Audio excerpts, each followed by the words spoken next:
Mais une pizza italienne, c'est quoi?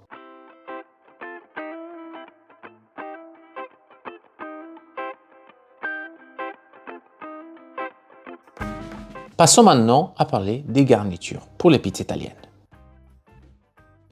Le premier ingrédient dont on va parler est la sauce tomate. On peut en fait oublier que la sauce tomate a un impact énorme sur le résultat gustatif et aussi visuel de notre pizza après la pâte.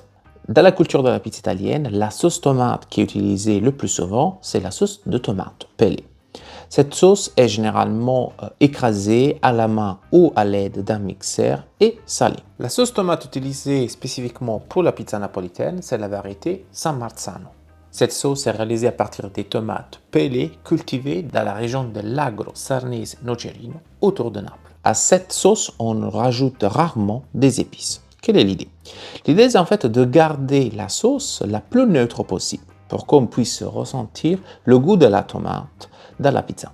Rajouter une certaine épice dans la sauce tomate veut dire qu'on va sentir le goût de cette épice sur toutes les pizzas. On perd donc la possibilité de créer des différences gustatives entre chaque garniture. Et ça, c'est quelque chose qui va contre la logique culinaire de n'importe quel plat. Généralement, la sauce tomate n'est pas cuisinée, donc on utilise la sauce tomate pelée, écrasée et salée directement sur la pizza. Cette méthode d'utilisation de la sauce tomate assure pas seulement la bonne humidité de la sauce tomate, mais aussi on va pouvoir retrouver un goût plus frais de la tomate une fois la pizza cuite.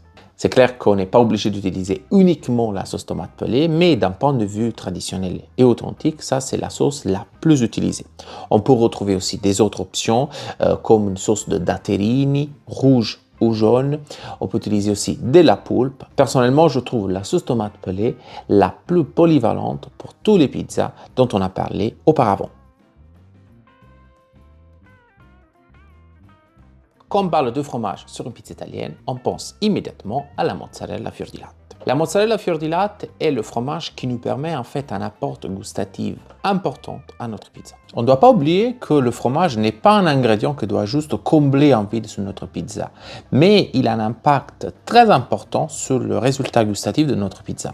Pensez qu'après la sauce tomate, le fromage comme la mozzarella fior di latte, c'est l'ingrédient qu'on met en quantité le plus important sur la pizza. Donc le fior di latte nous permet d'un côté cet apport gustatif intéressant, mais de notre côté nous permet aussi pour certaines pizzas comme la napolitaine notamment de bien tenir les hautes températures et les temps de cuisson qu'on a vu tout à l'heure.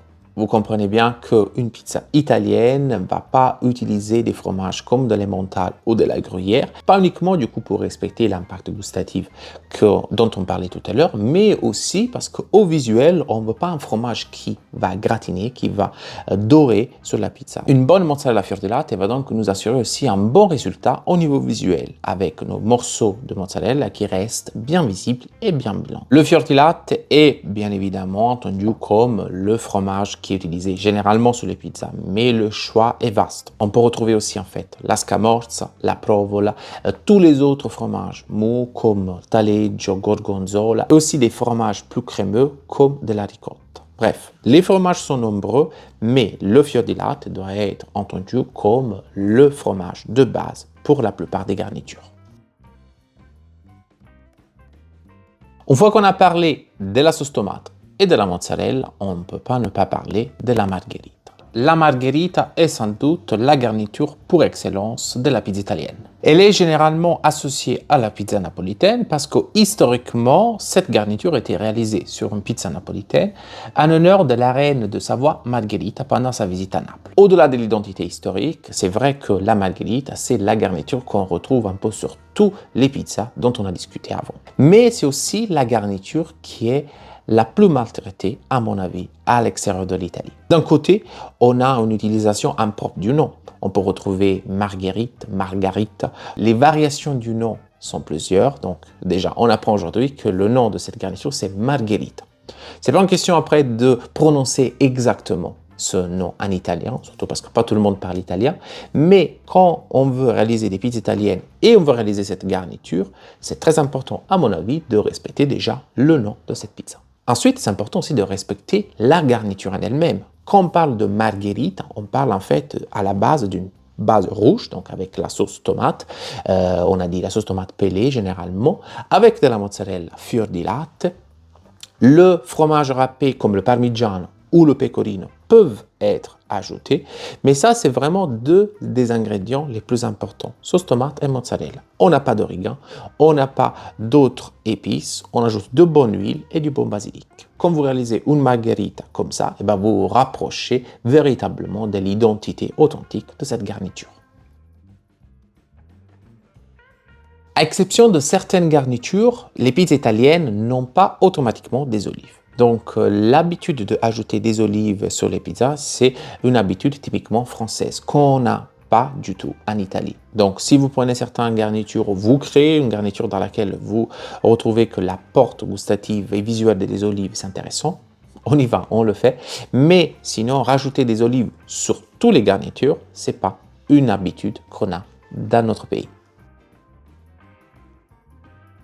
La cuisson des ingrédients autres que le fromage et la charcuterie est un sujet souvent évoqué sur les pizzas et surtout sur les pizzas rondes comme la napolitaine et la classique. En règle générale, quand on rajoute des légumes ou de la viande sur notre pizza, ces ingrédients sont déjà précuits.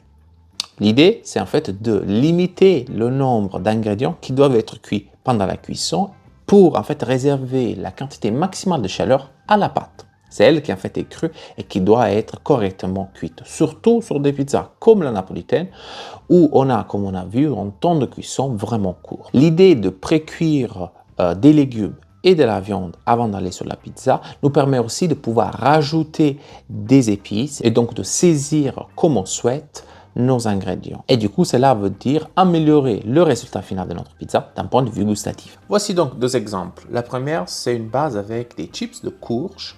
Et la deuxième, c'est la reine, la regina, une base blanche avec les champignons.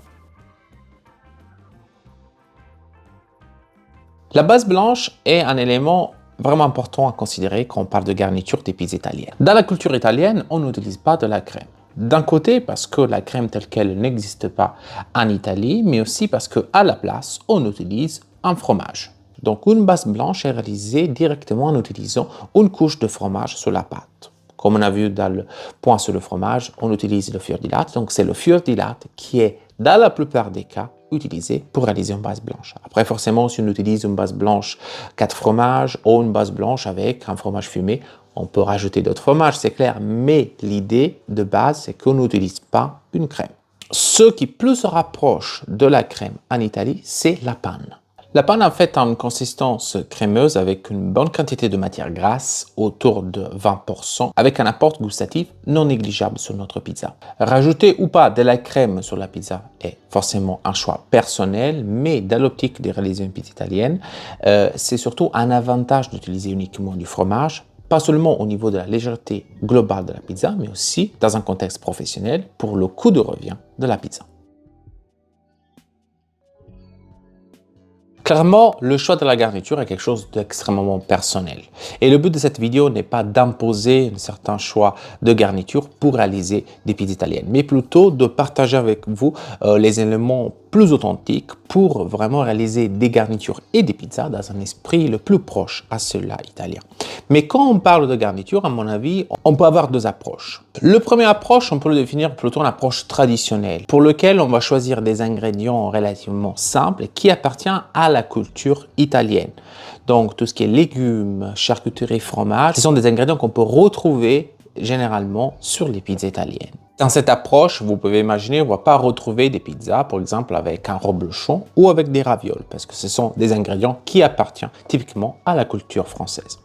D'ailleurs, cette approche, c'est aussi celle que j'ai choisie pour mon école de formation, pour permettre à mes élèves de déguster des pizzas authentiques et vivre vraiment une expérience toute italienne. Et ensuite, on a l'approche un peu plus expérimentée. C'est celui d'adapter le choix de la garniture au contexte culturel dans lequel on est. Donc, rien ne nous empêche de réaliser une pizza italienne, que ce soit napolitaine ou classique, mais d'aller changer la garniture pour utiliser, par exemple, des produits locaux au niveau des types de fromage ou des types de charcuterie ou de viande. Ces deux approches, à mon avis, peuvent et doivent coexister quand on parle de pizza italienne. Ces considérations sont très importantes parce qu'à mon avis, elles nous empêchent de tomber dans les cas d'extrémisme au niveau des pizzas italiennes et donc de prétendre que uniquement la margherita, c'est la vraie pizza italienne. D'un côté, donc, c'est important de respecter l'identité du produit, mais aussi de pouvoir l'adapter avec conscience et logique culinaire au contexte dans lequel on se trouve.